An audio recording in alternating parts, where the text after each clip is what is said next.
DJF నూతన జిల్లా committee సమావేశం సోమవారం రామకృష్ణాపుర గ్రామంలో నిర్వహించారు. ఈ కార్యక్రమంలో మంచిర్యాల జిల్లాలను వివిధ మండలాలకు చెందిన print media, electronic media journalist సోదరులందరూ పాల్గొని సమావేశాన్ని విజయవంతం చేశారు.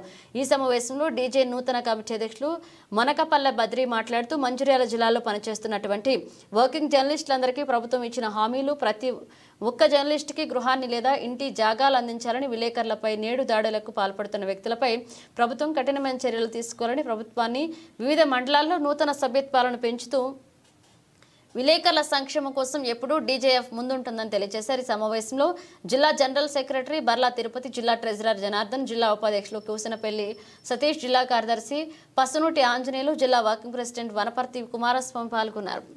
మంచిర్యాల జిల్లాలో డీజేఎఫ్ నూతన కమిటీ మొట్టమొదటి సమావేశం నిర్వహించుకోవడం జరుగుతుంది. ఈ సమావేశానికి వచ్చినటువంటి నూతన కమిటీ సభ్యులందరికీ డీజేఎఫ్ తరపున శుభాకాంక్షలు తెలియజేస్తూ,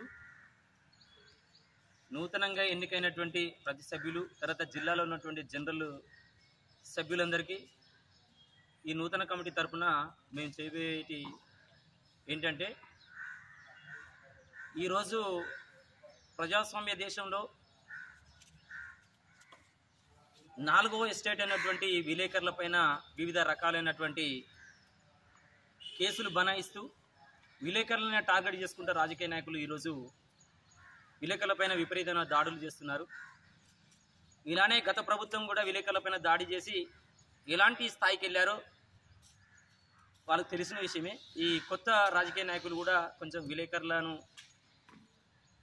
4వ ఎస్టేట్గా, అంటే ప్రజల యొక్క ఇబ్బందులను పాలకుల దృష్టికి తీసుకొచ్చి ప్రభుత్వం చేత ఈ ప్రజలందరూ బాగుపడాలని పనిచేస్తున్నటువంటి వ్యక్తులు విలేకరులు.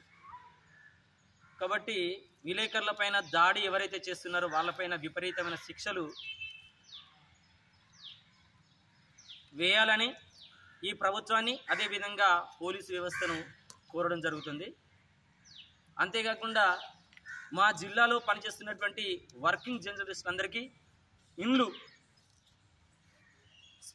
నిస్వార్థంగా ఎలాంటి స్వార్థం లేకుండా నిస్వార్థంగా పనిచేసేటువంటి మా విలేకరులకు కనీస వసతి అయినటువంటి ఉండడానికి ఇల్లు లేదా ఇంటి జాగాలు కల్పించవలసిన అవసరం ఎంతైనా ఉంది. ఇది ప్రభుత్వమే చేయవలసిన అవసరం ఉంది. మీ హామీలో కూడా ఇది ఒక భాగమే. మీరు గెలిచే ముందు విలేకరులకు సంబంధించినటువంటి ప్రతి సమస్యను పరిష్కరిస్తామని ముందుకొచ్చారు. ఈరోజు వాటిని మరసిందని మేము అనట్లేదు, కానీ మమ్మల్ని గుర్తించి మాకు ఈ ఇండ్ల సమస్యను తీర్చి ప్రతి ఒక్క జర్నలిస్టుకు న్యాయం చేయాలని మేము కోరుకుంటున్నాము. ఇలానే జిల్లాలో ఉన్నటువంటి ప్రతి ఒక్క డీజేఎఫ్ సభ్యునికి అండదండగా మా ప్రతి ఒక్క సభ్యులు, జిల్లాలో ఉన్నటువంటి బాధ్యతగా ఉన్నటువంటి ప్రతి సభ్యులు మేము విలేకరుల కోసం కొట్లాడతాం, విలేకరుల కోసం నిలబడతాం. విలేకరుల యొక్క సమస్యలను ముందుకు తీసుకొచ్చి విలేకరుల యొక్క అభివృద్ధి ధ్యేయంగా ముందుకు నడుస్తామని మనస్ఫూర్తిగా కోరుకుంటూ నేను ఈ సమావేశాన్ని నిర్వహించడం జరిగింది.